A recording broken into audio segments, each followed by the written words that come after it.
Hey guys, welcome to Y&R Daily Update YouTube channel. Today's topics.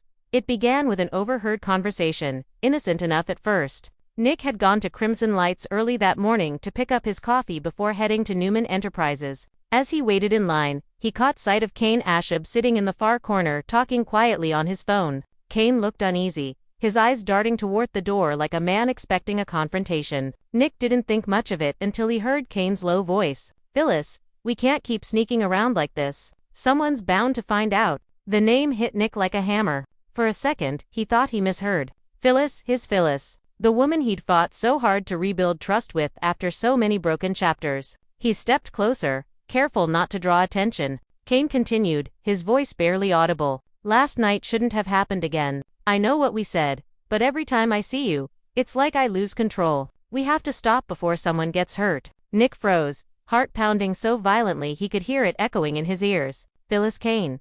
Together, it didn't make sense. He knew Phyllis was impulsive, fiery, and prone to mistakes. But Kane, the man who still claimed to be loyal to the memory of Lily, it was unthinkable. Yet, the tone in Kane's voice wasn't businesslike or casual. It was heavy, burdened with guilt, and laced with something deeper. Affection, longing. Nick didn't confront him then. Instead, he left quietly, his mind swirling with disbelief and suspicion. All day, he tried to convince himself it was nothing.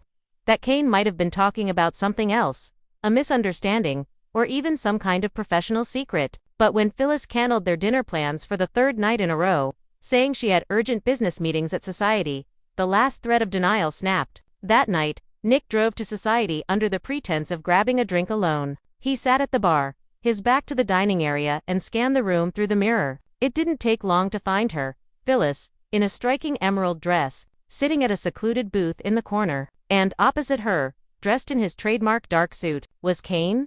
Their heads were close, their expressions intense. Not the casual familiarity of two business associates, but the nervous intimacy of people with something to hide. Nick's stomach turned. He watched as Kane reached across the table, his hand brushing Phyllis's fingers. She didn't pull away. Instead, she smiled softly, sadly, and leaned closer, whispering something that made Kane's jaw clench. Nick's hand trembled around his glass. The bartender asked if he wanted another drink, but he didn't answer. All he could see was Phyllis's eyes lighting up in that way he thought was reserved for him. All he could hear were the echoes of Kane's words from that morning, and all he could feel was betrayal, familiar, cruel, and cutting deep. He waited until Kane stood and left through the side exit before approaching Phyllis. She didn't see him coming until he was standing right beside her table. "Busy night." His voice was calm, but beneath it, a storm raged. Phyllis looked up, startled, her confident facade cracking for the briefest second before she forced a smile. "Nick.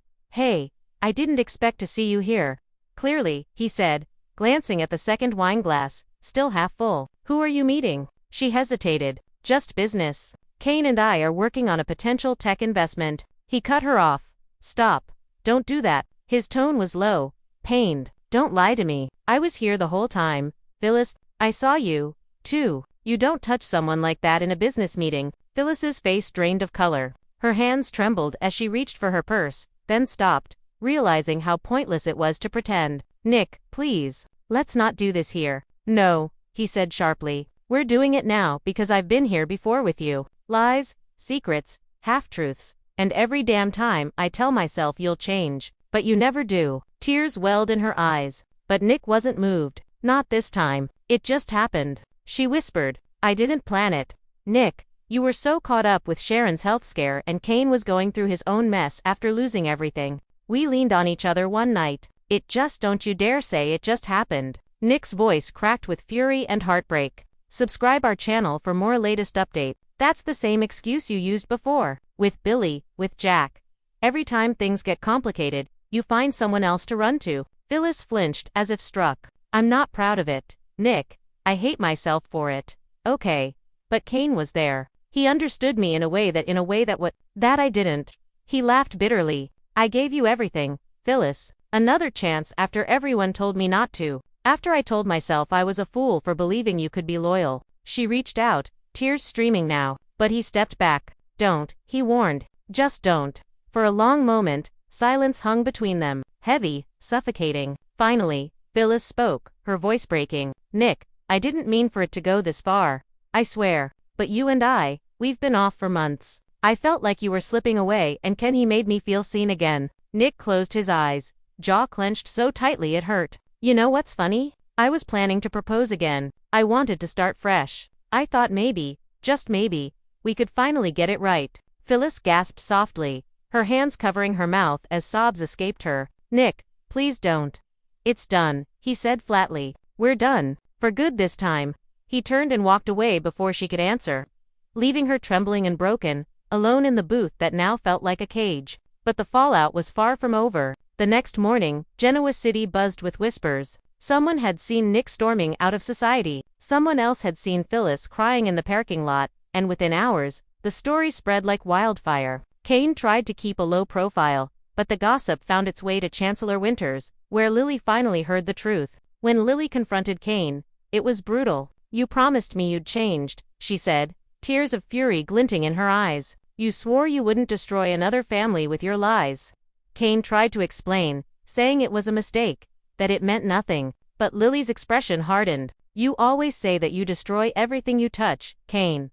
You ruined us, and now you've ruined Nick and Phyllis, too. She turned away before he could reply, her heart breaking all over again for the man she once loved. Meanwhile, Nick confided in Sharon, who listened quietly, her eyes soft with empathy. You loved her, Nick. That's why it hurt so much. He nodded, staring at the coffee cup between his hands. I keep trying to fix things that are unfixable. Maybe I'm the idiot for thinking Phyllis could ever truly be faithful. Sharon hesitated. You're not an idiot. You just believe in people even when they don't deserve it. That's your strength and your curse. Elsewhere, Phyllis was spiraling. She tried calling Nick dozens of times, leaving messages that went unanswered. She even showed up at his door, desperate to explain, but he refused to open it. You made your choice, he said through the door. Now live with it.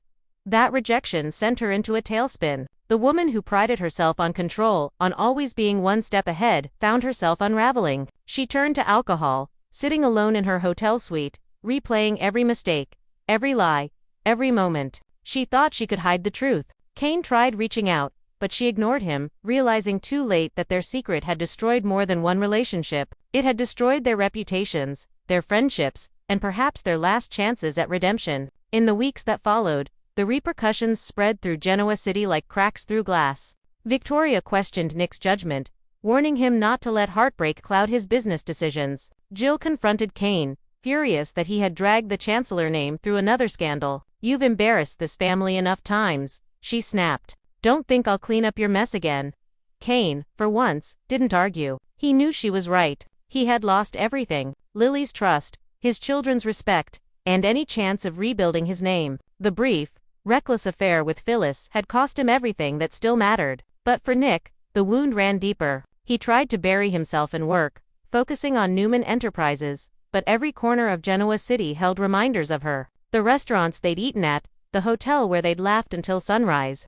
Even the scent of her perfume that lingered in his car. He told himself he was over her, but heartbreak doesn't fade overnight. One night, months later, fate forced them to cross paths again. Nick walked into society for a business dinner and found Phyllis at the bar alone, nursing a drink. Their eyes met across the room. For a long time, neither moved. Finally, Phyllis stood, taking slow steps toward him. You look good, she said softly. He didn't smile. You don't. She let out a small humorless laugh.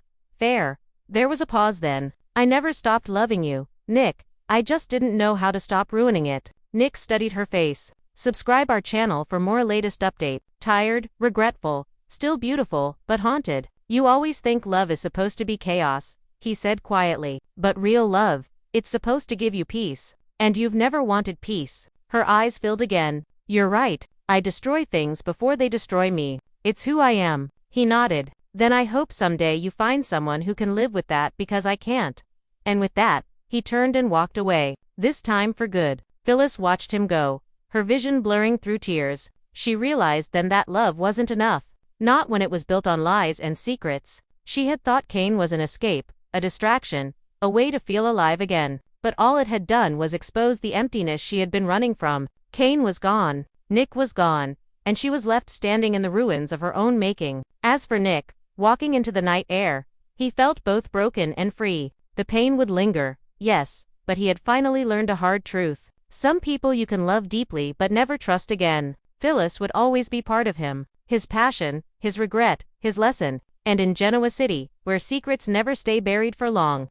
This one would remain etched in memory as one of the most explosive betrayals the town had ever seen. Weeks later, Kane packed his bags and left town, unable to face the whispers any longer. Lily refused to speak to him, and Jill made it clear he had burned his last bridge. Phyllis stayed behind, throwing herself into her work, pretending the pain didn't consume her every night. She'd pass Nick sometimes on the street or at the coffee shop, and though they nodded politely, the distance between them was an ocean neither could cross. Genoa City had seen countless scandals, affairs, and betrayals, but this one left an indelible mark. It wasn't just about love lost. It was about the fragility of trust and how one reckless decision could unravel years of rebuilding. Nick Newman walked away wiser, but wearier, and Phyllis Summers was left to face the truth that some mistakes don't just break hearts, they change people forever. And somewhere, as the city lights flickered in the cold night, both wondered if there would ever be a day when they could look back without pain, when the memory of what they'd done and who they'd lost would finally stop haunting them.